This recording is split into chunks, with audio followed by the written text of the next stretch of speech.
Supervisor. We're set as we can be for tomorrow. Yes, same. Yeah, I don't, there's not much, and it's everybody else doing it, which is fine. I've been touch base with my committees and they're like ready to go. Is Yeah. everybody okay? Yeah, so, You right? No, that's okay. Good afternoon. This is a special meeting of the City of Cape May City Council in the Cape May City Hall Auditorium. Today is Tuesday, May the 19th. The time is 4:04 p.m. Please stand for the Pledge of Allegiance. I pledge allegiance to the flag of the United States of America and to the republic for which it stands, one nation, under God, indivisible, with liberty and justice for all. Under the Open Public Meetings Law, notice of this meeting was sent to the Cape May County Herald and the Press of Atlantic City, and a copy of the agenda was delivered to each member of City Council, posted on the city website and City Hall bulletin board. Notice is hereby provided that City Council meetings are audio recorded and/or video streamed live. Live video streams are posted to the Cape May City website. City of Cape May is not responsible if audio recording or live video streaming of a meeting is unavailable. Roll call. Councilmember Baldwin? Here. Councilmember Bodnar? here. Deputy Mayor McDade? Here. Councilmember Meyer is absent. Mayor Mullick will be arriving in closed session. City Solicitor Gillen Schwartz. Here. City Manager Dietrich. Here. Deputy Manager Riggs. Here. Deputy Clerk Turner. Here. We have Resolution 19905, 2026, a resolution providing for a meeting not open to the public in accordance with the provisions of the New Jersey Open Public Meetings Act, NJSA 10:4-12, to discuss shared services agreements for municipal court services. If there's a motion. I'll make the motion. Second. Second. Deputy Mayor McDade. Yes. Councilmember Bodnar. Yes. Councilmember Baldwin. Yes. All right. Any Public public portion? portion at this Any- time? Anyone from the public wishing to speak? Seeing no one, we will adjourn to special closed session. Thank Go you. into closed session at 4:06.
All right, good evening, everyone. We are actually just coming out of a closed session, which we need to close, and we're taking no action.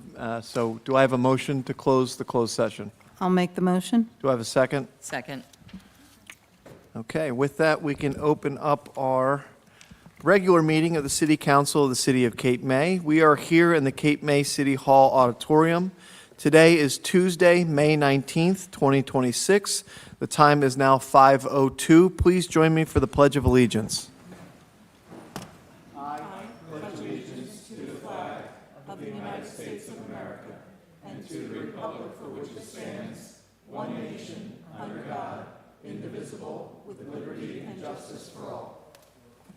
Thank you. Under the Open Public Meetings Law, notice of this meeting was sent to the Cape May County Herald and the Press of Atlantic City, and a copy of the agenda was delivered to each member of City Council, posted on the city website and City Hall Bulletin Board. Notice is hereby provided that Cape May City Council meetings are audio recorded and/or video streamed live. Live video streams are posted to the Cape May City website. The City of Cape May is not responsible if audio recording or live video streaming of a meeting is unavailable. Roll call. Councilmember Baldwin. Here? Councilmember Bodnar. Here. Deputy Mayor McDade. Here. Councilmember Meyer. Here. Mayor Mullock. Here. City Solicitor Gillenschwartz. Here. City Manager Dietrich. Here. Deputy Manager Riggs. Here. And Deputy Clerk Turner. Here. Any additions or deletions tonight, Council? Any additions or deletions, Council? Okay. No? Okay. With that, we can move on to a resolution and presentation.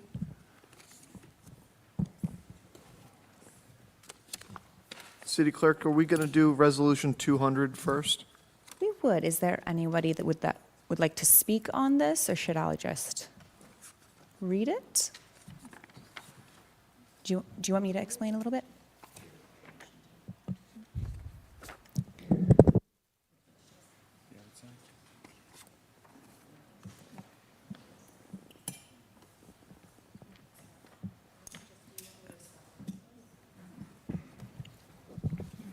Feel free to chime in, Tennis Club. So this is a resolution honoring William J. Moore. I won't be reading this word for word, but basically, maybe I will be reading this word for word. So in February 2026, the International Tennis Hall of Fame, proudly celebrating Black History Month, honored Cape May's William J. Moore as tennis player and contributor who shaped the sport and left a lasting mark of the game and its global community. To summarize, it lists all of his various achievements through his tenure, professionally and personally, and perhaps the most profound distinction, the Cape May Tennis Center was renamed after William J. Moore Tennis Center in 1972 in honor of Moore's 100th birthday. So Council is possibly adopting this resolution tonight in honor of Mr. Moore and presenting it to the tennis club to display at your facility. Do I have a motion on Resolution 200? I'll make the motion. Do I have a second? I'll second. Roll call, please. Councilmember Meyer, Yes. Deputy Mayor McDade, Yes. Councilmember Bodnar, Yes. Councilmember Baldwin, Yes. Mayor Mullock. Yes, and congratulations. Thank you. If you'd like, Dr. Maslow, you can go right into your presentation. Should I say something about the presentation for William Moore? Please, first? by all means. I'll keep everything quick. No, Promise. take your time. Thank you, Dr. Maslow. I'd like to thank the City Council for this resolution honoring William J. Moore. He had a profound positive influence in Cape May during the course of his life. Mr. Moore was instrumental in the development of the Cape May Tennis Club, so much so the club renamed itself the William J. Moore Tennis Club. But the most enduring legacy was his effect on generations of children that went through the Franklin school system. That legacy has continued with the William J. Moore Scholarship Foundation. He would be proud of this honor. Thank you very much. Thank you. And moving on to the presentation. Let me start. Is that okay? Yeah, okay. And gentlemen, Mark if you could bring Mark those, Scott, thank you so much for being with us. We appreciate it. And yeah, please, if you would, take it away. Give us Okay. if we can bring those microphones nice and close so everybody can hear you. They move, thank you. Thank you for allowing us this time for a presentation of the USTA NJTL Children's Program that we are now running at the Cape May Tennis Club. I apologize that some of us that might be coming in are not dressed appropriately, but we just finished today's kids program at 5 o'clock, and many didn't have time to change. That is appropriate. Okay. This program started 3 years ago and has been a huge success in helping the children in our communities. After numerous meetings, we now are fully integrated and supported by all the school boards and administrations in Sandman, Maud, Titleman, Cape May, West Cape May, Wildwood Catholic, Lower Cape May Regional, and Cape May Tech. The concept and design was originated by Mark Alry, who used a USTA template and is supported by over 50 volunteers at the club. One deviation with the national template is all monies go to the local community. I'd like to have Mark explain the purpose, goals, and achievements we have attained, how it affects Cape May, and most important, where we wish to go. Thank you, Scott. And I want to thank you all for this opportunity. And I want to make sure also that I don't forget to thank Scott for this opportunity as well, Mary France, and the entire team. These guys, these volunteers are totally amazing. So I want to thank you all. Quite quickly, a few things on this first slide. The mission is very important: to support under-resourced youth through tennis education programs designed to improve health, build character, and strive for academic success. This is a lot more than tennis. You will see, I got a few slides to show you, but tennis is just the medium we use to really help these kids, all right? That's very important. A few things, we are a certified National Junior Tennis and Learning chapter, so there's required a certification by the USTA. We've been nominated the Organization of the Year in 2023 in the Middle States. That was really nice. And just last year, we were awarded the premier provider. So basically, in Middle States, there's few of these providers, tennis providers, that are named and have this award, and we just got nominated for that. So we're really proud of that. The most important slide, but there's few slides, but that one is really important because you may not really understand what this is all about. It's not just the Cape May Tennis Club. This is part of the USTA Foundation. USTA Foundation is funded by the US Open with serious dollars. And what does it really mean? And I summarize that over here. There are 270 NJTL chapters like ours in the country, nationwide. It involves like 233,000 kids annually. And they've been having an impact on these youth for many years. So concretely, and I took that from their website, the website address is right here, but we are all, you guys included, transforming lives through the power of tennis, education, and mentorship. There's guidelines that we have to follow. I think you gave me way too much credit earlier because I'm following the USTA guidelines. We're just applying to our flavor over here, but they have amazing guidelines. This is what we're doing. We are all providing equitable access to opportunities so that these young people can reach their full potential, not just on the court, honestly, off the court, most importantly. And it is proven, and I'll show you a little bit later, that the way that this is set up with the tennis and the learning, that these have a lasting effect on their lives. Really, I'll show you a little bit later in this next slide. So we're part of a huge organization. And well, the execution right here in the tennis club here is just to the flavor of the club. So what is it that we are doing? Very simply, we are offering quality tennis program at no cost to all kids. Whether you're wealthy or not, whether you're under-resourced or not, the tennis is free to all kids. We are also offering quality learning programs, which I'm going to go into a little more details, also free to all kids. However, the real money, the scholarships, will be awarded only to under-resourced kids. We have a ratio of about 50 to 55% of under-resourced. Under-resourced is qualified as kids being on a free or reduced lunch program. That's how it's defined by the USDA. We are also really promoting social emotional learning. The reason is simply because these guys are extremely serious. They made a study which was run by Elo Insight. They did the study, a longitudinal study that happened over many years, over 10,000 kids. And the conclusion was that if you have caring adults around these kids, whether it's their teacher, their parents, us, and you have them go through positive experiences, you basically making sure that this kid has a successful life. It doesn't take so many things, but caring adults plus a solid program. And this is what we're trying to really implement day in, day out. Into a little more details. This is the summary on how we are trying to impact our kids. The first part is really care, which I just mentioned, and inspire them, making sure they are surrounded by amazing people, making sure they also see the possibilities, understand themselves, and we're using the social emotional learning values to transfer to them via classes that we have during the tennis. We challenge and support them as well via these classes and also via the game of tennis. And I'll spend a little more time on the college and career readiness, mentoring, and dual credit to the next slide. So when we do this well, it is proven that the kids are in a better position to build character, to thrive, to get better results at school, and also obviously get a better healthy lifestyle. So this is what we are doing at the moment.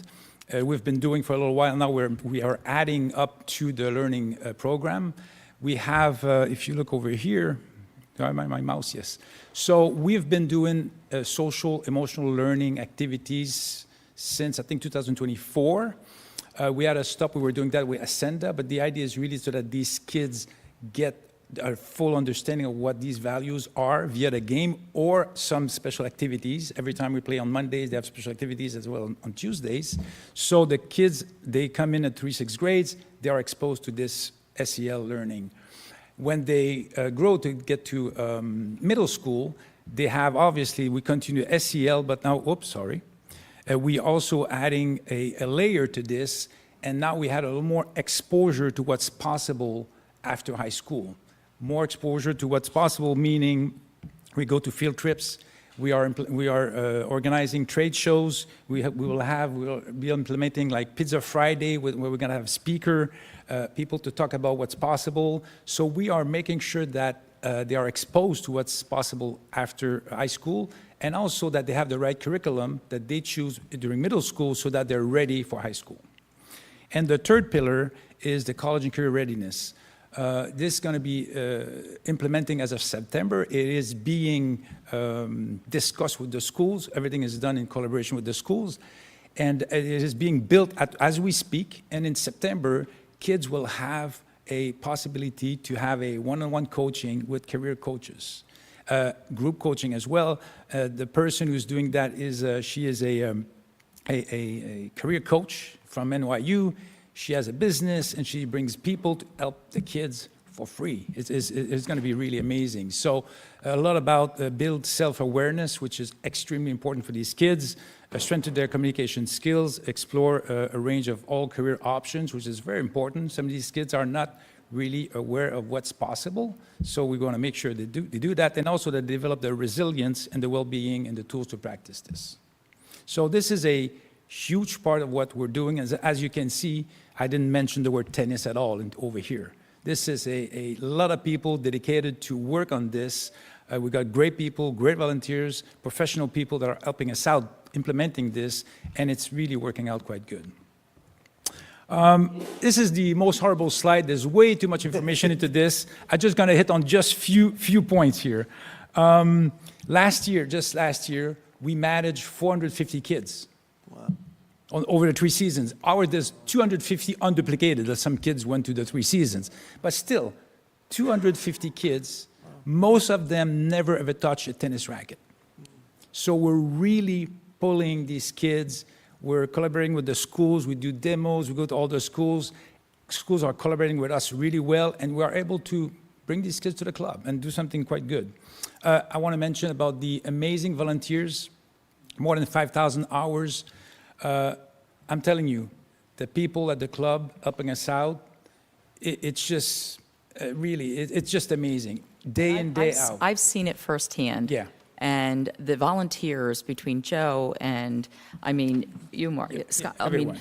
there are just so many people, and when you see all of this all of the kids on the tennis courts and they're running and Yeah. it's just so motivating and you're changing the trajectory. Absolutely. Just today, there was probably 16 adults really on the courts. Really, it's just amazing. And this guy shows up all single session as well, which is The good. big deal in this program, just real quick, is if you get the kids to have fun, a lot of times they'll trust you. If you're not fun, that's the last thing that's going to work with your child, or especially another child. So that's why we have, this is the fun, but maybe listen to us when we get that down to school. The beautiful thing as well is that just now we have almost 15 kids, high school kids, helping us out with the younger kids. That's amazing. Last week we were kind of tight with volunteers. I sent in my bandit application, I said, guys, we need some help. 6, 7 of them showed up on that Saturday, helping us out. It's just really nice. So they also develop these skills, helping us out. Younger kids, volunteering is really nice. One thing I want to mention, all the schools, I know you mentioned already, but the collaboration we have with everyone in Lower Township is outstanding. Kudos to Mary France over here. She was key to developing all of this, and now we got buddies. They call us, and it's like really, it's like so easy to work. And we have now a school bus leaving LCMR Tillman on Tuesdays, and she just got the Maud Abrams and Sandman school bus on Monday as well. It's really amazing.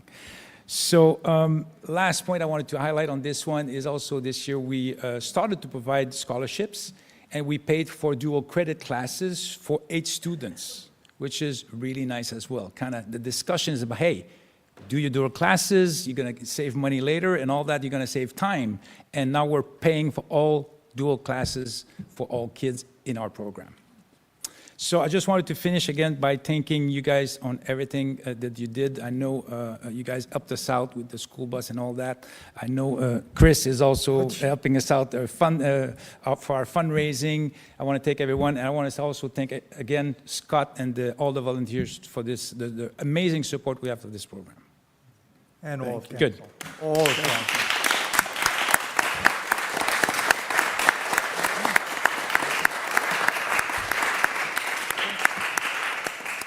Great job, Mark. Scott, thank you so much. Thank you to all the volunteers. It really is a wonderful program.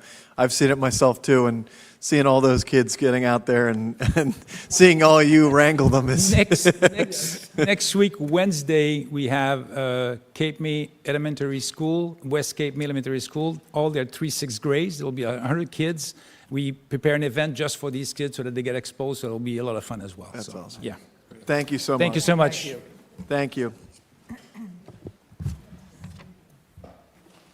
Okay, on to updates and old business. City Manager, any updates or old business? Yes, I have a couple things. First, obviously, as we're approaching the Memorial Day weekend, Public Works has been throughout the city, making sure all of our facilities and areas are ready for the, I'll say, the unofficial official start of the summer season. So we're in good shape. Our contractor projects, the Promenade project is kind of winding down for its major construction, and you'll kind of see them buttoning up. I do have a little, they've set all the benches, and they're now secure. They've set out the new trash and recycling cans. So from a presentation standpoint, everything is looking good up there. We are still waiting delivery of, I'll say, the memorial plaques. So that, I just want to rest assured, the memorial plaques are coming back for the benches that will be moving forward on those. They just haven't been delivered to us from the engraver. We've also been notified that there is going to be a delay in the surface coating. That was actually scheduled for next week, but the vendor cannot get delivery of the actual paint material, so it's got a delay. So he's not going to receive that material until June 15th. So we're trying to figure out the timing of that and how that's going to get coordinated, because obviously once we're into that time frame, we're into the full summer season, and trying to figure out when we can paint that and schedule that. We're going to take a look at that as that moves forward and see how we can make sure that how logistically we can get that done before the start of the season. Our other projects, they've besides Winona and Swan. All the other roads that we've been doing the utility road work on, they've all have the base paving, so they're all secured and for at least the weekend, and then they'll come back and do some finished paving before the official start of summer. Other than that, all the other projects are moving forward. We have several, obviously, events over the weekend.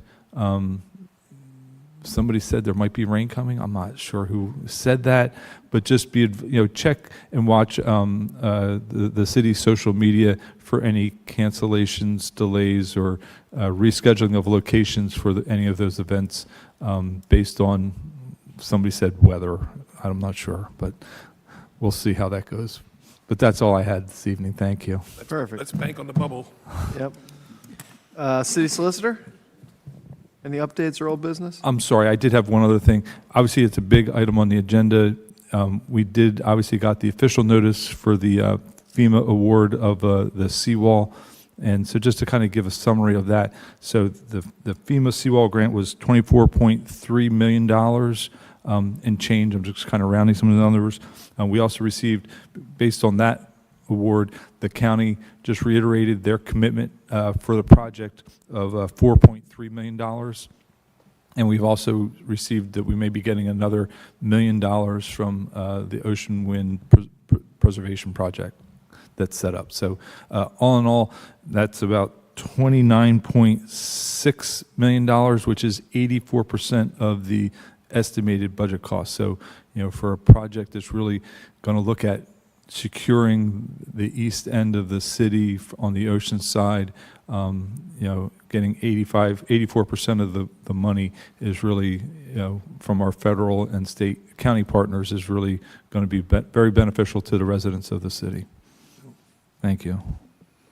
City Solicitor? That's what I was going to say, but Paul interrupted me, so I don't have any updates tonight. Thank you. Okay. City Council, any updates or old business? Mayor, I'd like to call this current business. I would like to submit 2 documents to the clerk for the record. This is in response to the Jacob Jones Memorial. I'd like to submit a letter from the commander of the VFW of Cape May in support of the Jacob Jones Memorial, and I'd also like to submit a letter of support from the Veterans of Foreign Wars Auxiliary, who are also in support of these. That's wonderful. That's great. Thank you, Mr. Meyer. Anything else? No, thank you. Anyone else, council? Okay, on to ordinances for introduction. All right, we have number 603-2026, bond ordinance providing for various flood mitigation improvements by and in the city of Cape May, the county of Cape May, state of New Jersey, appropriating $35 million therefore, and authorizing the issuance of $35 million of bonds or notes of the city to finance the costs thereof. Do I have a motion? Um, Do I have a second? I'll second. Roll call? Councilmember Meyer, Yes. Deputy Mayor McDade, Yes. Councilmember Bodnar, Yes. Councilmember Baldwin, Yes. Mayor Mullock. Yes. Mayor, if Yeah. I could just interject, just to make a comment about it. So obviously, this follows up what I just discussed as far as the seawall project. And just to be clear, that $35 million is not in addition to the $29 million. So this is not like a $80 million type of project. This is, we need to bond for the full amount of the project because a lot of these are reimbursement grants. So we kind of have to have the funds on hand to be able to pay the contractor. And then as we pay the contractor, we will get reimbursed. So this is kind of a housekeeping budget tool to have the money on hand to do the project and award the project. But as we get those grant funds in, when we go out for permanent financing at the final end of the project, we'll be looking at the balance, not that full $35 million. I just wanted to kind of interject that now. Thank you. Thank you. Ordinance 604? Yes. 604-2026, an ordinance amending Section 482 of the Cape May City Code to prohibit conduct likely to result in long-term decline or death of trees. Do I have a motion? I'll make that motion. Do I have a second? I'll second. Any questions or comments? Roll call? Councilmember Meyer, Yes. Deputy Mayor McDade, Yes. Councilmember Bodnar, Yes. Councilmember Baldwin, Yes. Mayor Mullock. Yes. I just want to thank the solicitor for getting us together for the Shade Tree Commission. Thank you for your work with the Shade Tree Commission, too. Thank you. Ordinances for second reading? Yes, we have 602-2026, an ordinance amending Chapter 7 of the City Code regarding metered parking in the city of Cape May. There have a is I'm sorry, a public public hearing. hearing as well tonight. I don't know if you want a motion and second to have any discussion prior to that. Is anyone here Refer to wishing council. to speak on 602? Ordinance 602? I think we have one. Okay, one person. I'm sorry, I thought you guys were going to take a roll, that's why I was waiting. I wasn't sure you were ready for the hearing part. Okay, yeah, please. Just name and address for the record, please. Yes, Stacy Shan, 928 Columbia Avenue. I just have some clarifying question for this ordinance. Are all meters going till December 31st? And if not, what is that little carve-out that is not going till December 31st? So maybe what we want to do is, do we want to deal with the potential amendments to this first? And that might That might answer some of clarify your for you. questions. That's why I was waiting for them to take a break. Yeah, let's- is that all right? That's I mean, fine, that's if- fine. well, Yep, let's that's- go through it first, and then if you want Yeah, to come no back. problem. Yeah. Yeah. Okay. All right, so there's been a gazillion of these drafts floating around, a gazillion maps. But what we adopted on first reading has a parking season that extends to December 31st, except for the blue zone. I think that there may be some interest from both members of the public and council members and administration to go back to the current system, which is really only an extended parking season in the beating heart of town, which is the yellow zone. That's the Washington Street Mall kind of radius or diameter, whatever it is. So what is, and this has even been updated as of today. So I'll go through the potential amendments to what's already been out there and what we would end up with. So I'm just going to narrate this so you don't have to go line by line in this section and that section. We have all these, Mr. Gillanter, Sure. are you referring to version 2? yes, and Okay. I'm going to try and describe amendments that you can Yep. built into a motion so that we Okay, can work thank through you. this. And that Mr. the public- Killingsworth, why don't you bring this a lot closer? Sure. Thank you. So what I think council may consider doing tonight is looking at extending the orange zone, and that would encapsulate basically from the Cove and those residential streets back there all the way to Congress Street. So that would be the orange zone. That would have an end date of 10/31. And $2. So everywhere is $2 an hour except yellow zone, by the way. So that's the starting point. There's performance pricing, but only in the yellow zone. Everything else is $2. And then going to the other end, the blue zone down towards Lemaire and those areas of towns, blue zone and then green zone, those would shut down 10/31 too. So the two extensions of Beach Avenue away from the center of town, those would shut down 10/31. Then when we get to the Beach Avenue in front of the yellow zone essentially, and the yellow zone itself, that would have an extended parking season of 12/31. So that would be the area. So the Beach Avenue in front of the yellow zone, and that's approximately the area of Ocean Street and Gurney Street to Congress Street would be that area of Beach Avenue. So we're right where you think it would be, right? Like kind of in front of the mall. So those areas would have the extended parking season, but only the yellow zone would have the performance pricing at $3 an hour. Beach Avenue would still be $2, but it would have that extended season. So everything else would remain the same, but I'm just narrating that to explain what this amendment would do. So if council wanted to make an amendment at the table to incorporate what I just described, this version 2, not the one that was in the packet, but this is the most up-to-date one with the most up-to-date map reflecting what I just described, could be framed in a motion to update, republish, and then we come back and have a second reading because we've kind of been going through this. And that would actually give the public a chance to look at the new map, look at the changes. There's really not going to be a lot of changes in the ordinance itself. It's really more making the map kind of fit what I just described. Does all of that make sense? Does anybody have any questions on that?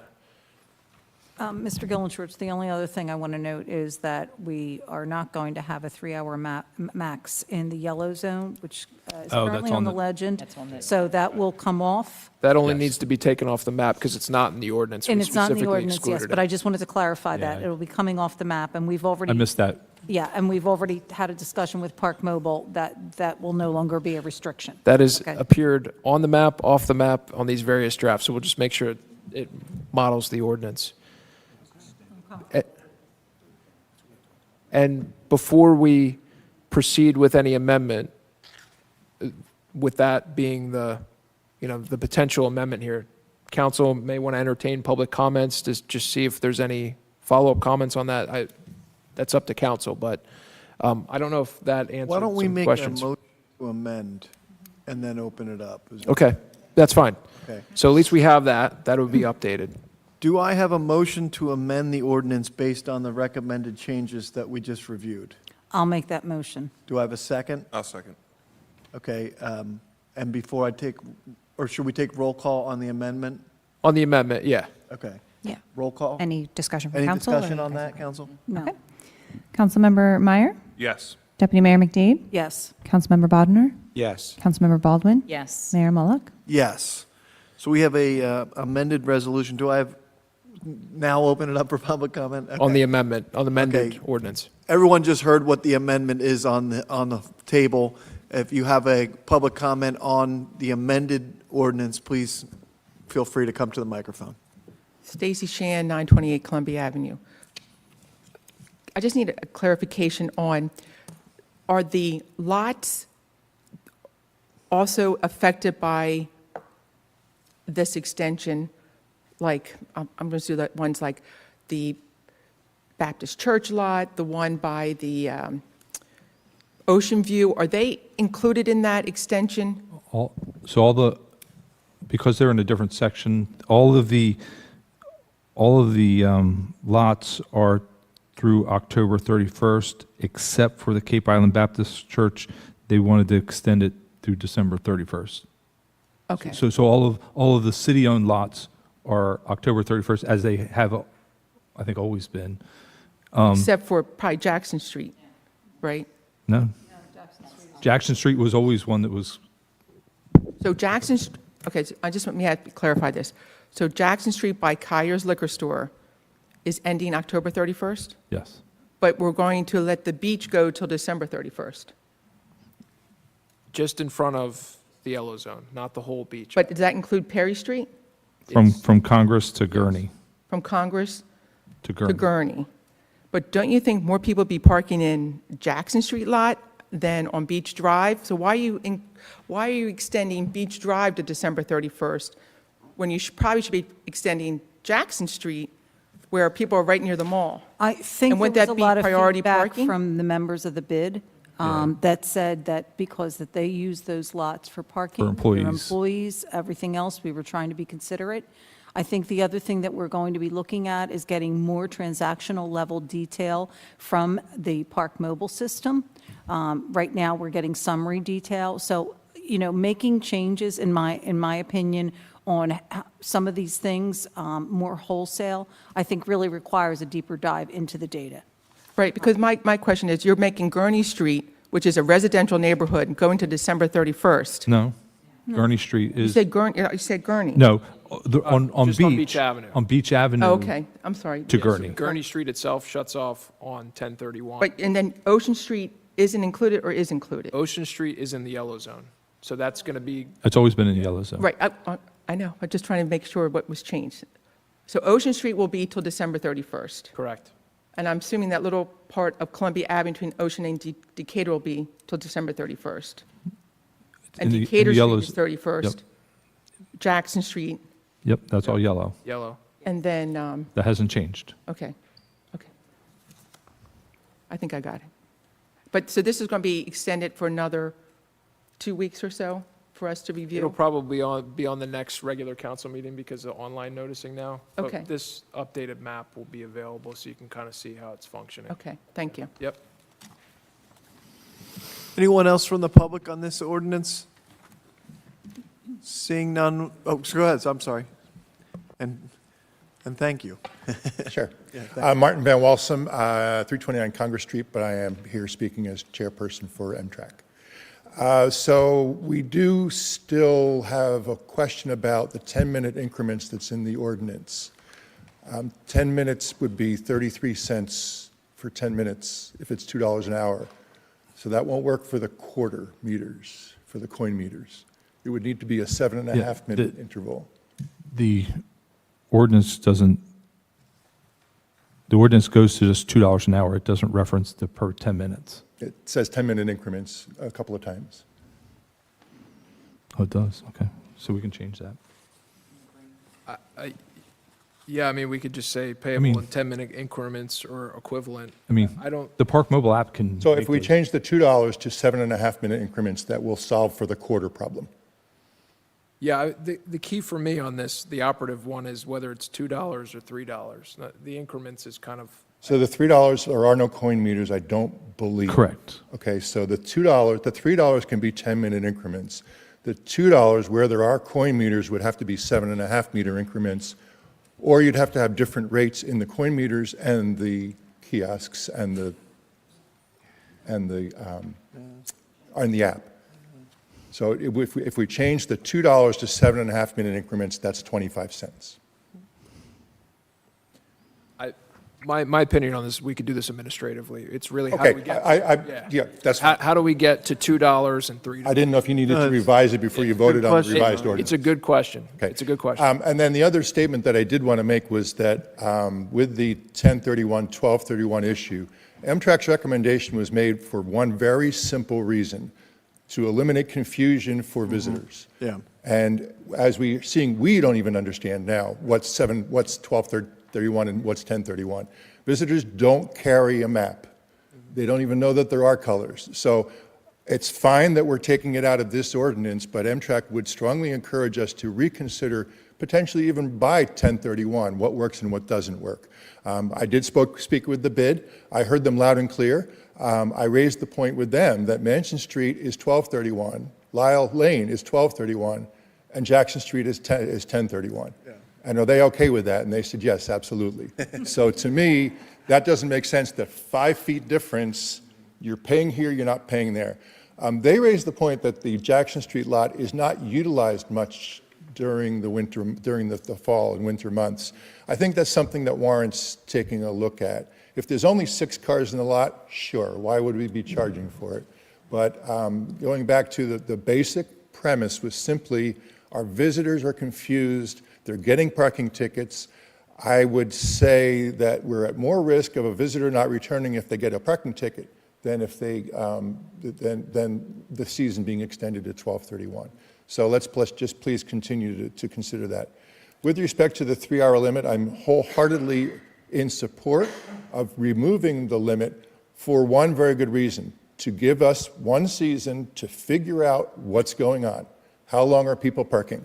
I would suggest that, and we talked with this at length with the bid, and they are very supportive of not wanting people that are not there to visit the business district to be parking for 6 or 8 hours on Carpenter Lane.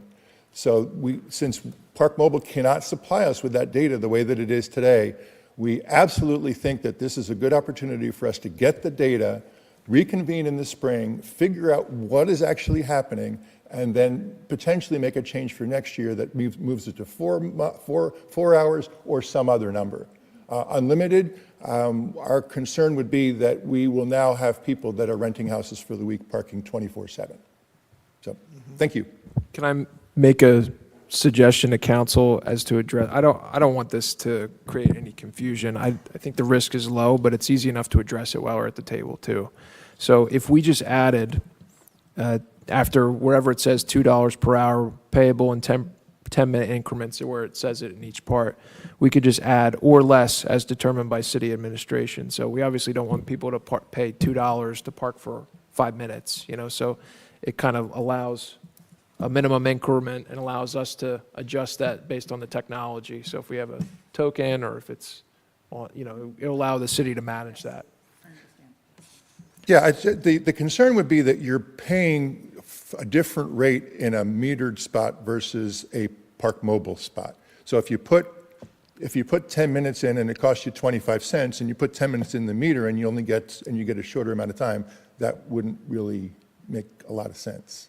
So it should be a uniform rate throughout the zones that are $2, would be our suggestion. The fortunate thing is, we only have 162 $2 an hour meters, so there's only going to be 162 out of those spots that you can find those meters. So they're going to be a little far and few between. Yep. Okay, thank you.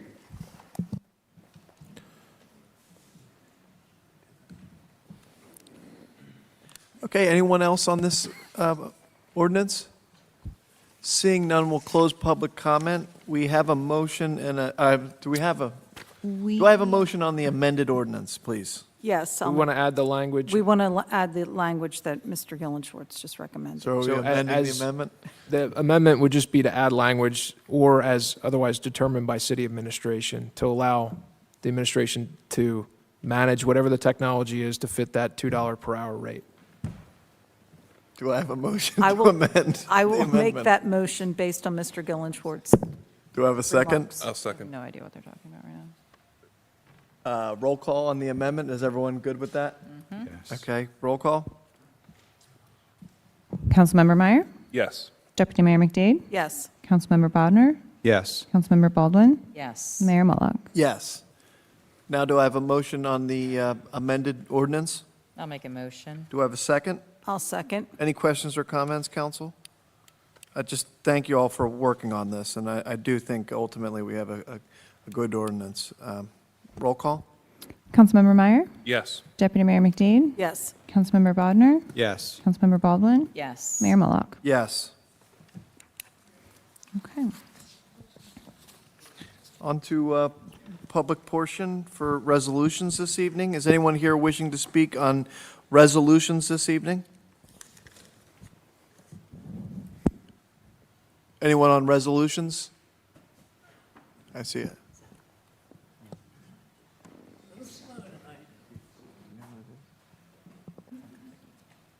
Jules Rouse, 1010 New York Avenue.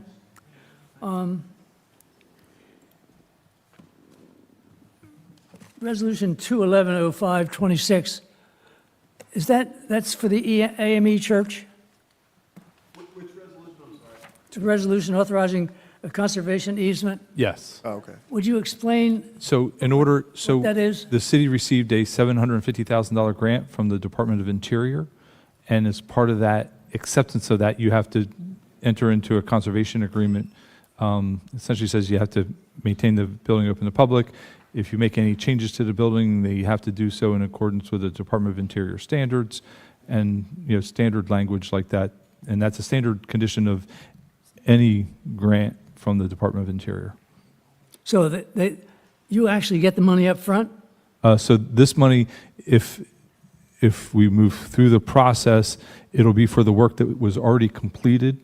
So no, we're not getting the money up front because we already built the project. So it's for the work that we did to renovate the structure to its current condition. It cannot be used for any additions or alterations to the church. Okay, so that $750,000 is not going to be used for any major improvements to the building? Any future improvements to the building. It was for major improvements to the building that are already completed, yes.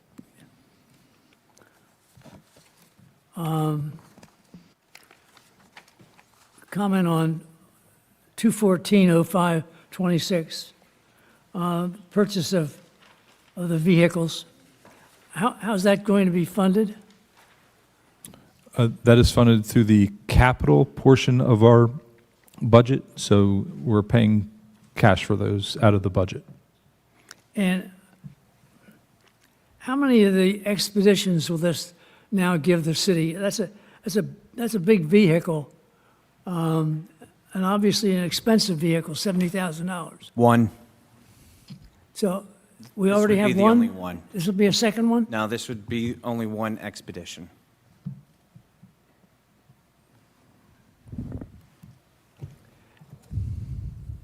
Is there a forecast on how many, what the replacement purchase now will be? Yeah. You gave up all the rental units. How are we going to be replacing those, short-term or long-term? If you look at the following resolution, number 215, and I'm trying to scroll down to that resolution, that's the resolution that describes the buildings or the vehicles that we are removing from the city's inventory. So we're removing 1, 2, 3, 4, 5, 6, 7, 8, 9. There's around 10 vehicles, not all, 1, 2, 3, about eight vehicles from the fleet.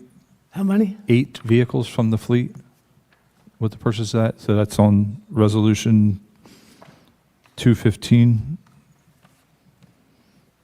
That shows you the list of the vehicles that we're going to dispose of. Obviously, we won't dispose of most of them until we have that replacement vehicle in hand, but as soon as we get them, these other vehicles will be disposed of. Is there a forecast as to when will we get to the point where we are now replaced all of those that were in the rental program, and we are now dealing with everything that is now city-owned? These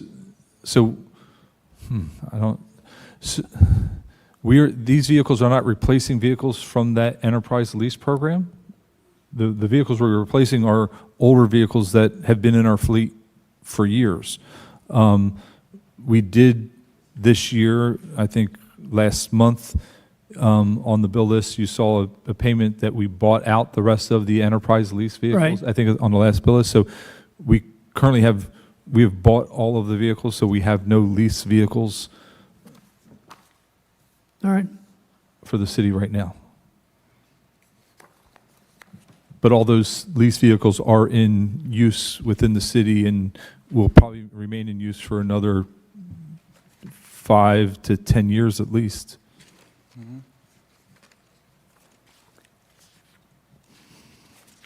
And I have a comment on the Jacob Jones Memorial. Is it fair to say that they will be going back between either the planning board or HPC with an application that will show all the details of what goes into that specific project? I believe you were in attendance at the HPC meeting last night. Yes. And I think they received a conditional approval from the HPC last night. So that then we'll then submit that up to the state for the State Historic Preservation Office approval. And once that comes back, obviously they'll be working with administration and Mr. Gillen-Schwartz on a memorandum of agreement or a use agreement to formalize the arrangement between the city and the Jacob Jones Memorial Group to codify what are city obligations and what would be their obligations as part of moving this forward. But all the details that are normally associated with a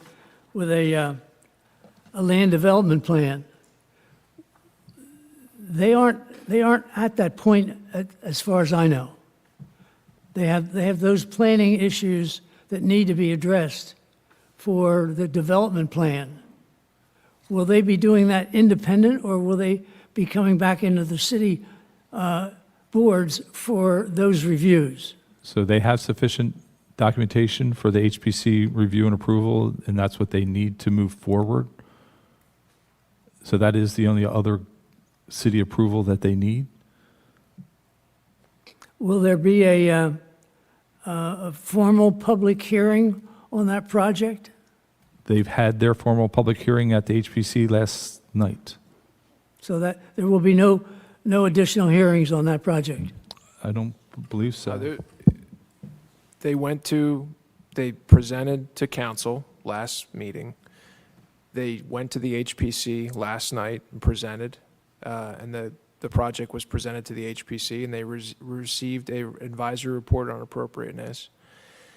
The conditional authorization that council is considering adopting tonight is incorporating that the presentation of both the design and the location is a desirable thing for both of those items. So council would be potentially making a decision that we'd like to see that design at that location proceed with whatever applicable permitting may be left.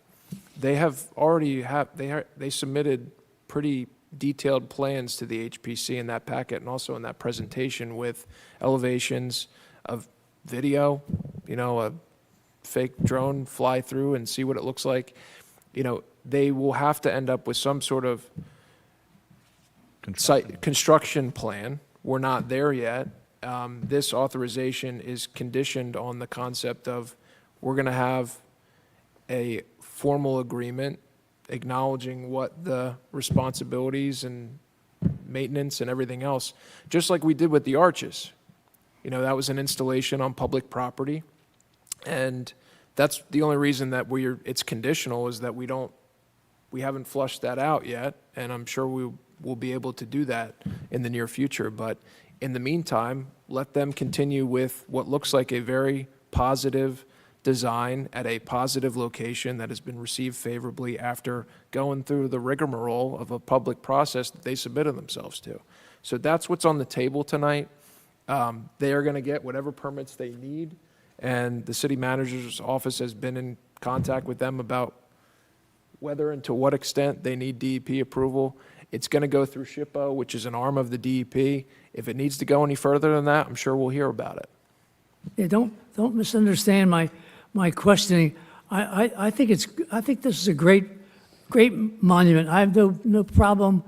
I support it. I've got many members of my family who have been in the military, as I have been.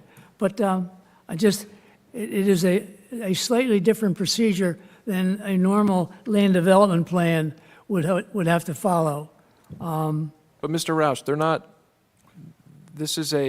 it's not a riverboat casino. It's a memorial proposed on a public space. So it's potentially a collaboration. Some might view a nice thing between a public and a nonprofit organization. So it's not like other applications, but it's a lot like a lot of the things that the city has done in the past with positive projects, Rotary Park, the Arches, things like that, where people want to, present something nice in collaboration with the city. Has there been any discussion as to how the procedures will come about as we develop the seawall plan and the promenade? Are they going to be required to wait till that is finished, or will there be a coordination within those two projects? I anticipate it's going to be a coordination, but that's one of the things that we're going to flush out as part of this, the process of creating that agreement between the two of us. Thank you very much. Thank you, Mr. Roush. Anyone else on resolutions this May evening? I'm sorry. Please. Just as a follow-up to Mr. Roush's comments, can you, are the cars that are being purchased, are they hybrids, Mr. Dietrich, or? No, No. they're regular, because we did have issues with the hybrid police vehicles that we purchased, and that's kind of why you're seeing an advanced purchase of police vehicles now, where normally, I think some people would say, hey, why are we replacing police vehicles so soon after we just bought police vehicles? The police vehicles, the hybrids that we have purchased, have been in the shop almost very frequently, and because they have to sit and idle so long, Yeah. it's not good on the batteries, and so we've had a lot of problems with them. So this is essentially, as Eric Brzezinski, our superintendent of public works, Justin, and our mechanic they've looked at our entire fleet, and then this is kind of what we're doing is, okay, those vehicles weren't a good match for that. Where can we repurpose them within the fleet? And these are some of the vehicles that we're kind of swapping out so that we can get some police vehicles that will meet the needs of the police department. But we're still obviously maintaining hybrid vehicles So we're still maintaining that, green Well, it's portion just of with our the price fleet of within the gas, fleet. we know that the police have to keep their cars on. Yeah. So it's just, how we can get some, efficiency. So understanding that they have issues and challenges, works against that, but at the same time, being mindful that we could see an uptick with more of these vehicles being used by our officers who need to have their cars remain on. But if you see also, I'll just note the following resolution of us disposing some vehicles like the 2011 Tahoe, and things like that. Eric and myself and the mechanic tried to look at how can we repurpose these vehicles to people that are going to use them in a better fashion and then try to Okay. swap them All right. out. So Just something to keep in mind, given the price of Absolutely. gas right now, Yes. knowing this. So, those economies where we can find them, or just keep Yep. an eye on what that is And I think costing what- us. For And I think when you see when we go to look at next round of vehicles next year or the year after, we'll be looking at those green vehicles where we can, Okay. whether they're full electric or hybrid based on the needs. It's just unfortunate that the police vehicles just was not suitable. Okay. It wasn't compatible with that type of technology at this time. All right, thank you. Okay, we close public comment. Do I have a motion on the resolutions? I'll make the motion. Do I Does have a council, second? excuse me, Mayor, does council have anything you'd want to remove from the consent agenda, or are we adopting it as a whole? No, I had my questions answered, I think. Yeah. Any, council want to remove any of the resolutions? I would Seeing- like to, Oh, go I'd ahead. like to separate 212. Got it. 212? we have- Oh, we had closed public comment, but we're going to take 212 off of the agenda, so we'll open it back up. Do I have a motion on everything except 212? I'll make that motion. Do I have a second? I'll second. Roll call? Councilmember Meyer, Yes. Deputy Mayor McDade, Yes. Councilmember Bodnar, Yes. Councilmember Baldwin, Yes. Mayor Mallock, Yes. and we Do I have a have, motion on 212? I'll make a motion. Do I have a second? I'll second. We're going to open up Resolution 212 on the Jacob Jones for public comment, if anyone wishes to speak.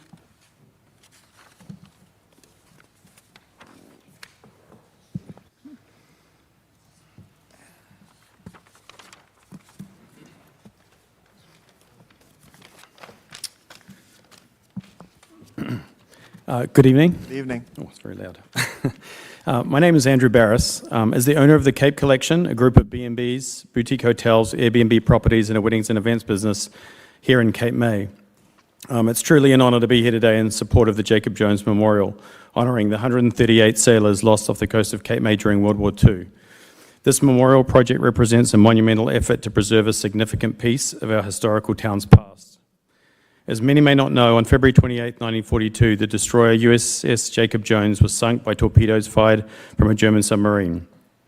The attack resulted in the loss of 138 American sailors and marked the first U.S. warship sunk by Nazi Germany after the United States entered the war, bringing the realities of war to America's shores. Many people visiting our beautiful town, myself included, come to Cape May for its beautiful Victorian architecture, pristine beaches, and activities. However, many also come to celebrate its history as the oldest seaside resort town in the United States. Established in 1766, Cape May has a rich history, and the creation of this important monument is a significant addition to our town. I'd like to thank those who have worked tirelessly to bring this project to fruition. As a business owner in our magnificent town, I recognize and appreciate the addition of this memorial, and today I'm honored to support this historic monument for Cape May. Thank you. Thank you, Andrew. Anyone else on this resolution? Seeing none, we'll close public comment.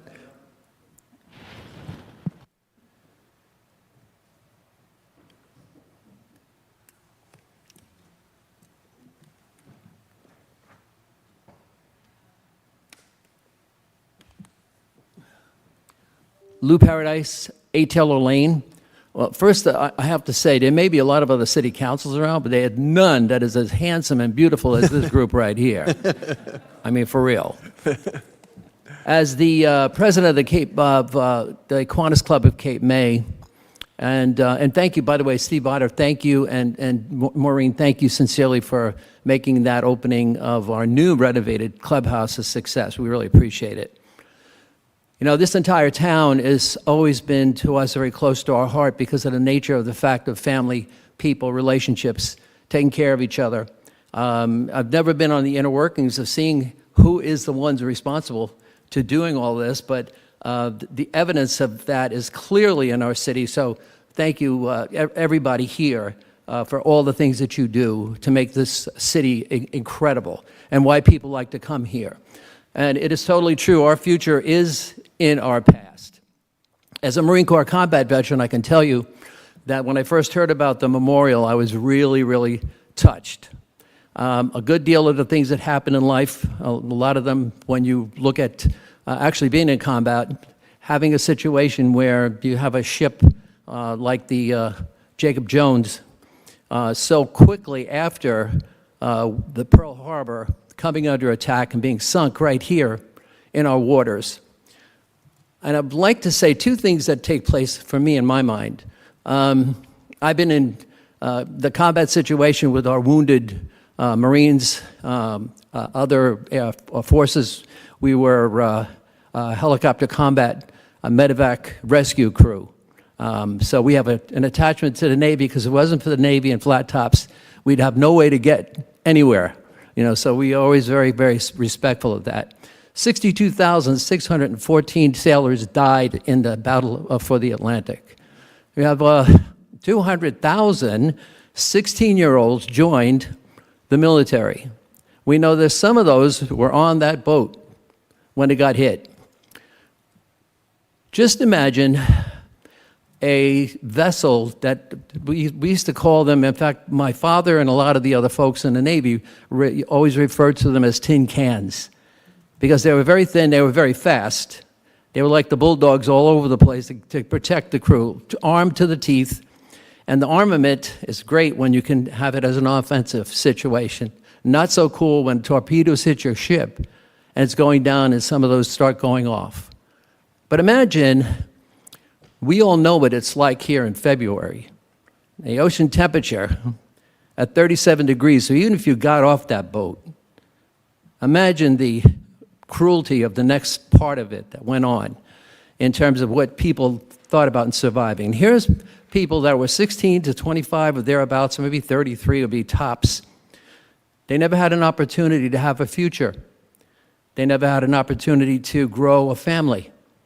They never had the opportunity to be recognized from a point of service. Imagine a 16-year-old having the courage of his convictions to decide to join a military force. And because a lot of people, when World War II really started, in terms of our whole situation on December 7th, 1941, a lot of people were very angry about it, obviously, and wanted to do something to take care of this quote-unquote enemy, which was very formidable. Imagine U-boats parked up and down our shores, New Jersey.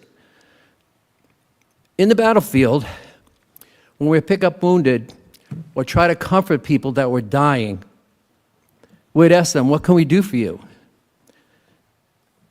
There was three responses that was always kind of dominant. One said, please let my family know how much I love them. Another would be, my mother is going to be so disappointed. I promised her I was going to come home. And others would say, please don't let them forget me. We think about the honor and the incredible power of the transformation of life, of touching a life with dignity and honor and respect. Being able to categorize it in a sense of commemorating our time for what it is that a person would need from us. I always imagined it this way. When I was a kid, I heard that William Shakespeare said, we are actors on the stage of life. Now, as a professional singer, I didn't look at the orchestra or any of those things. I'm saying, okay, this is a round thing. There's a big mezzanine all around this stage, and all of these people up there that came before us, and they're looking down at who we are. and we're going to ask them that question. Is it worth your sacrifice? Is it worth the struggle? Is it worth the pain, maybe, or even your life?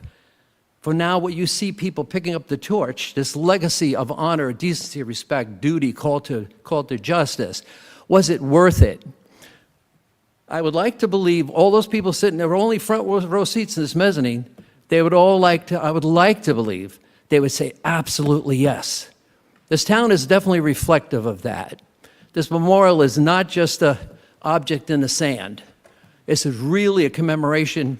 And think of all the other people, all the 62,000 beside these incredible young people on this particular boat that would be honored to have the opportunity. How many memorials that we go to see people healing, they're finally feeling, oh my God, somebody remembered our loved ones. Somebody cared deeply enough about the reality of the fabric of life and where we are in our responsibility, especially to our nation's children. Because if you forget your past, our future's in our past, there's a reason for this being the mantra here, the saying here. This is not just a saying, this is a call to action. And all I got to say is that I just can't even begin to thank you all enough for living up to that. So I'm hoping that whenever all the decisions are made about this memorial, they better get it damn done. I'm sorry, I lost my mind there for a minute.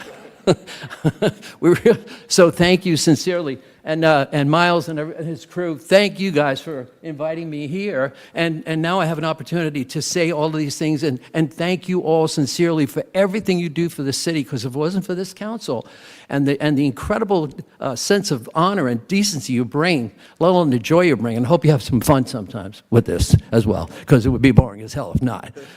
And I want to thank you again for allowing me the opportunity to address you today. So thanks. Thank you. Thank you, Lou.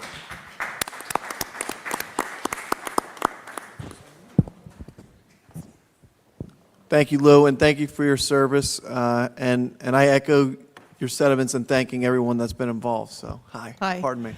I'm Mary McKinney, and my husband Theodore and I live at 33 Harbor Cove here in Cape May, and we're thrilled to be residents of Cape May for more than 25 years. I just want to say that I grew up here, and I loved the history of Cape May. Our family lives here. 2 of our 3 children, grown children who have children of their own that you know, live in Lower Township and West Cape May. And our grandchildren participate in K-Kids, the Kiwanis program, and the tennis club program. And we're just thrilled with the history that they've learned here about Cape May. We fully support the honor that's being given to recognize those who perished in this tragedy, and to further the knowledge of the history that Cape May has contributed, especially in this 250th anniversary of the freedom of our country. So thank you, Council, for the support. I know that it's been a tough road for this committee, Miles and the rest of the team, and I just appreciate that the citizens have stepped up and communicated needs and that those were listened to, and it's just a beautiful memorial that's being proposed. So thank you for considering this. Thank you very much. Yep. Any other comments? I'd like to just add, Mr. Mayor, that, Memorial Day coming up, this is a great time that we're doing this. It's very appropriate. Anyone else, Council?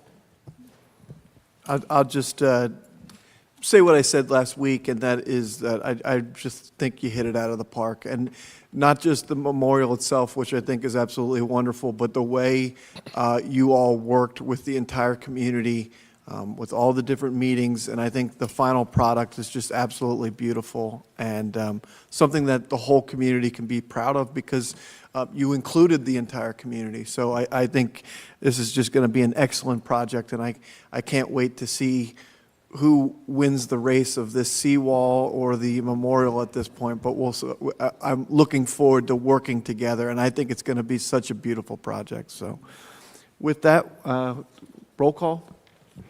Councilmember Meyer? Yes. Deputy Mayor McDade? Yes. Councilmember Bodnar? Yes. Councilmember Baldwin? Yes. Mayor Mullock? Yes. Great job. Congratulations. Thank you. Okay. Okay, on to new business. City Solicitor, any new business? Nothing tonight, thank you. City Manager? Nothing, thank you. City Clerk? Just a few. Obviously, there is a fun-filled weekend plan. I won't bore everyone with all of the individual events. They are all over our social media. We've got flyers. It's on our website. As the manager said, if there's any inclement weather, the city will be updating the public as much as we can. But go ahead and get out there this weekend and have some fun. More maintenance, the next regular council meeting is Monday, June 1st, because the primary election is Tuesday, June 2nd, from 6 a.m. to 8 p.m. So the next council meeting on June 1st will actually be at 3:30 p.m., and then that starts our summer hours, where the meetings thereafter will be at 3 p.m. for the remainder of the summer season. There are several Shade Tree Commission vacancies currently. We did update the website to show the openings. However, if you know of anyone who is a city resident, there is a residency requirement with the Shade Tree Commission. If anyone is interested in serving on the Shade Tree Commission, please email myself or Brian with your contact information. Let us know your interest, and we'd be happy to provide that to council for consideration. And lastly, a reminder that the open house is scheduled for tomorrow, May 20th, from 5 to 7 at Convention Hall. This is an opportunity to meet and greet with all the boards and commission and advisory committees of the city, so we encourage everyone to attend that. And that's it, council. Thank you. Okay, council members. Councilmember Baldwin? Thank you, Mayor. Just wanted to let you know, those of you who were able to attend Jazz Festival this past weekend, it was a huge success. The weather was beautiful. And what was really nice about it is this council approved the lighting in Convention Hall, and the lighting in the back of the house, on the rack lighting that lights up the stage, was amazing. Wow. You have the LEDs now, which are not hot lights. It changed everything in there. It was wonderful. Great to hear. And the HVAC in there.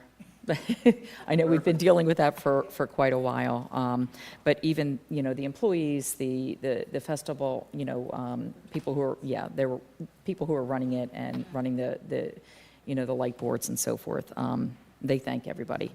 The open house tomorrow, don't forget about that, from 5 to 7. And then the last thing is, I just want to extend my condolences to Chief Fashel, his family, for the loss of his mother. Thank you. Councilman Bodnar? I join Councilwoman Baldwin in that. My condolences to the chief and his family for the loss of his mom. Also want to touch on just take a moment acknowledging what we did as far as voting tonight on the seawall to move that project forward. It's such a significant and necessary project for Cape May, and it's just, this is just one of those moments that I'm glad to see that we're moving forward. The city's able to move forward with it. As I said, a significant necessary project for Cape May, but it's also a great project for the taxpayers of Cape May, based off of how the financial aspect of this project has been put together through an awful lot of hard work by an awful lot of people, and I appreciate all of that, and I think it's going to be, it's a great benefit for the community all around. I also want to take a moment to acknowledge the Jacob Jones Memorial Committee for all their hard work. I agree with the remarks that were made by my fellow council members. Through this process, you really found the right location and you designed the right memorial for this project. And I know it wasn't easy along the way, but the fact that you took the feedback in from everybody, this is an exciting project. And I think from my conversations with John Becker, my conversations with Miles Martell, the presentations that I have seen of the memorial project, that I think the public is going to, one, be blown away by this project as far as how it's going to represent and memorialize that area, and also the memory that it's going to provide as far as for those fallen sailors. So thank you, appreciate you. That's great. Deputy Mayor? Yeah, please. Yeah. Sorry, mine died. Yes, I too would like to pass on my thoughts and prayers to Chief Fashel and his family on the loss of his mother. It's always a difficult time when you lose a parent, but you can never seem to recover from it. So thoughts and prayers to all of them. The other thing I do want to just mention is, shout out to our department head, Eric Brzezinski. There was a situation on Friday in which there was an area in the city that needed to have the grass cut. And he came in early on Friday morning and did it himself. So, once again, the department heads and the employees of this city are going above and beyond every day. And I just want to recognize him for taking that ownership and leading by example. So, thank you, Eric. Councilman Meyer? Yes, Mayor, I'd like to also share my thoughts and prayers with Deacon Fashall's family and him. And the other thing I just want to reiterate what the clerk was saying, there are so many things going on in this town. Just keep your eyes glued to the website and to the Convention Hall site, because if you don't, we'll miss it. If you blink. Thank you. Thanks, Mayor. I echo the condolences for Chief Fashall and his family, and also a strong congratulations to the Jacob Jones Memorial group that's done just such a wonderful job. And I also want to thank all of the HPC, the liaison, Councilwoman Baldwin. That was such an excellent event. Thank you. That was such an excellent event to get that many people in the same room for historic preservation. I just thought it was wonderful, and to see all the talented architects and carpenters and just so many people that care about the history of Cape May. It really was a wonderful event, and I think people walked away with a wonderful award that they're going to be proud to hang on their homes. So it's really cool. And I do want to comment on the seawall. This has been over 10 years in the making after Sandy. And just thinking back to Sandy, you all remember when we had water coming in on the end there, and there's been a lot of people involved in this. We had a seawall committee for years. People put a ton of work into this, and then, to be honest with you, kind of went stagnant for the last few years as we were just waiting for all the approvals to come through. But I want to thank HPC, the Seawall Committee, who put in hours and hours of work, so kind of a long time ago now, but did so much work. I want to thank all of our representatives on the county and state level and federal level, Congressman Van Drew, Senators Booker and Senator Kim. All those folks worked really hard to make sure that we actually got this funding. So to come out with, I think, $29 million in funding is something we should all be really proud of. And it's going to be a wonderful project. It's been a while since we've had a presentation on it as we've waited. But just as a reminder for those who don't know, we're basically extending the promenade as it is today all the way down to the end there. So even for recreation and people to be able to walk, it's going to be such a wonderful asset. But more importantly, a vital protection for our town for many, many years to come. So that's just going to be an excellent project. And to our city manager, who has worked so hard on this. It seemed like one of those projects where it was hurry up and wait, but we got it done, and really excited to see this get started. So thank you to all of City Council for pushing this again. Shane, I think, how many years have you been involved in this now? 10 years? Yeah, I mean, it's incredible. So thank you. With that, we'll open it up for comment on any and all matters. Please come to the microphone and state your name and address. Stacy Shan, 928 Columbia Avenue, Cape May. Quick question. I thought we weren't going to vote on that ordinance for parking tonight because of the changes. They didn't adopt it tonight. We amended it, reintroduced.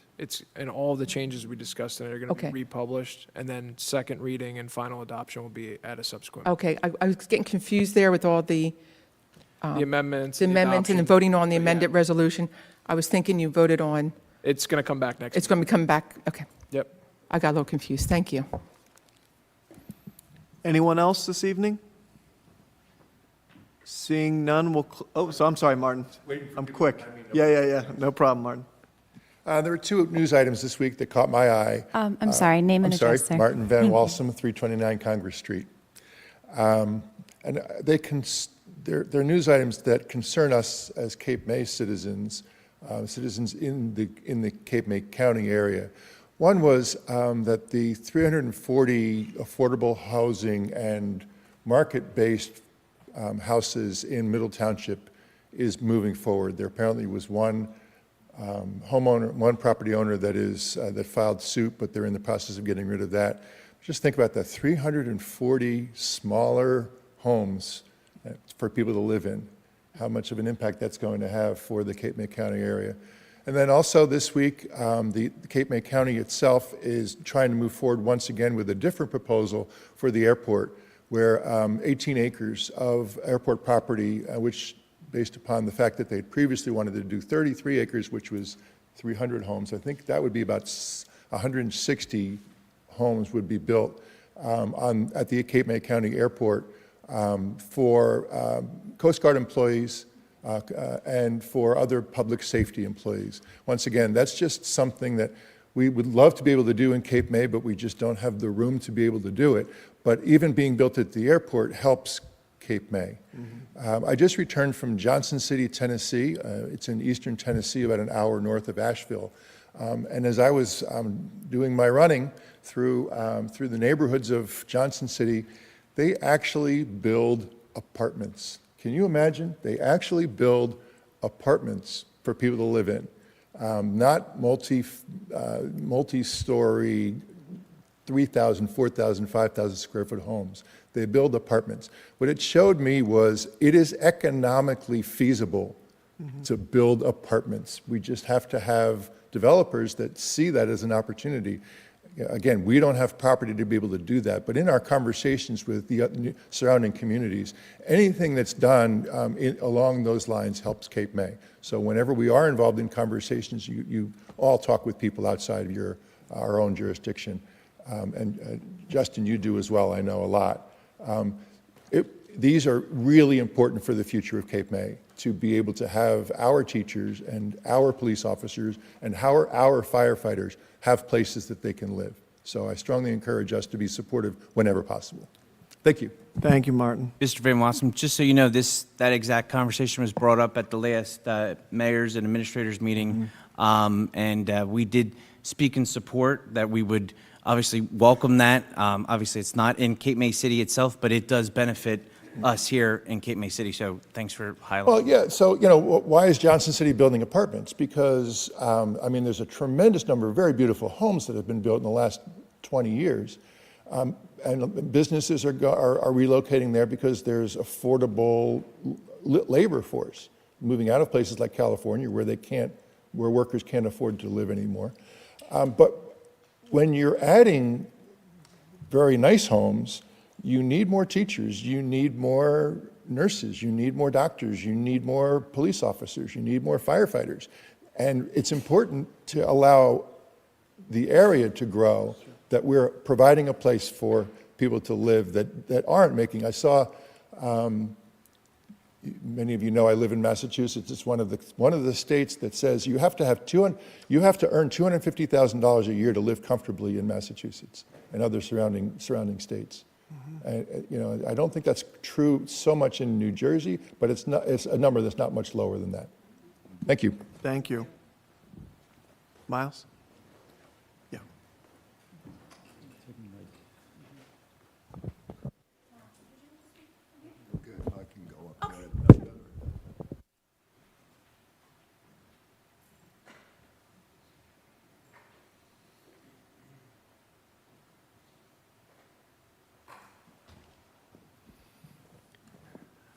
Good evening. Good evening. Do you hear me okay? Yes. Yes. My name is Miles Martell, and I'm the chair of the Jacob Jones Memorial Project. I want to thank all of you for the support that you've given us throughout this, difficult process, but look how it's turned out. And you have an awfully lot to do with that. I want to thank you all for the guidance that you provided throughout. I want to thank the community for their input, and thank you for acknowledging the fact that we listened. And I want to thank you for your vote of approval tonight. Thank you. It means so much to all of us on our team, many of whom are with us tonight. So thank you, and all the best to you. Thank you, Miles. Thank you. Great job.